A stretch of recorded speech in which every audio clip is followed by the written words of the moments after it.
paano kung si ombudsman na lang ang asahan natin? Para hindi na redundant or duplicate. Oh, yes. Andiyan naman si ombudsman. Pero, nanahimik. Parang medyo tumahimik si ombudsman. Ang problema nga kay ombudsman, masyado siyang close sa Malacanang.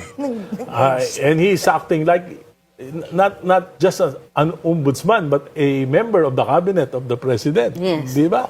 Di ba? Sinasabi niya noon, yung ICI wala na yan. Samantalang yung ICI yan ay creation of an executive order of the president. Pero parang sinasabi niya, wala na yung ICI. Tapos na yung trabaho niya. Dapat wala siyang pakialam Dapat wala siyang pakialam. Ombudsman siya. Napapalitan na talaga yan. Gawin na natin ICU. Hindi, saka alam mo ang problema pang isa.